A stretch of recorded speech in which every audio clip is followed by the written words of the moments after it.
nanambara ny zavatra tianay atao hitondrana ilay fanovandravitra, ilay fanovana. Zay ny zavatra ny tenenina tao nanome ny pitsopitso mikasika an'izany satria nanontany koa zareo hoe nanontany zareo mba te halala ny mikasika ny zavatra tiatsika atao ao anatin'io taon'io zany. Dia nangataka moa zany ny tsy hialany zareo amitsika, ny anampiny zareo atsika lalandava amin'izay zavatra atao satria ny firenena efa ambany efa mahatra kely dia mila ny fanampiny zareo. Zay manantena fa ny fahatongavan zareo maro be ohatran'izao dia midika fa fampisehoana fiaraha-miasa.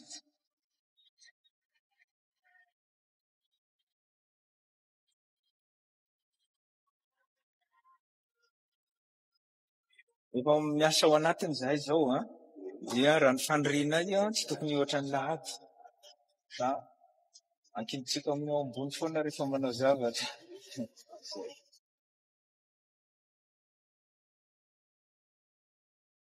Hitanareo androany na rapitso mety hisy livraison-na pièce-na groupe eny Ambohimanambola amboarana an'le groupe anakefatra atao hoe CTA2 anakefatra amboarana an'io rehefa manomboka fanamboarana io dia mety ataotsika hoe manome eo amin'ny ray volana sy 10 andro na sy tapany eo dia mety tafarina ireo groupe ireo nefany mbola manome eo amin'ny 20 méga eo.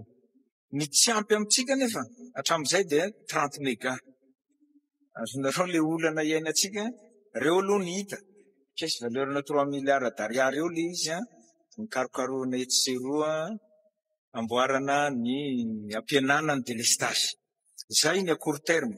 Mbola misy koa zavatra tadiavinay ambadika izay amenona mba hafeno an'le gapina 30 méga. Zay ny a court terme fa mbola misy ny lavitrezaka, mbola misy ny lavitrezaka zay any amin'ny eninenimbolana any tsika mahita vokatra na amin'ny rano na amin'ny jiro.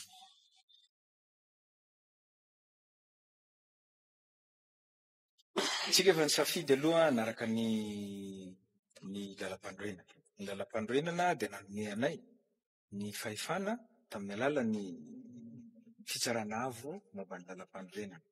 Ny ao amin'ny didy izay navoaka ny fitsarana avo dia hoe manohy ny asany aloha reny androm-panjakana reny. Fa tsika miroso amina fifampiresahana nasionaly tsika amin'izao dia any tsika mahita ny atao mikasika ny apitso. Zay ngamba azo tenena ary fifampiresahana nasionaly io tsy ho ela.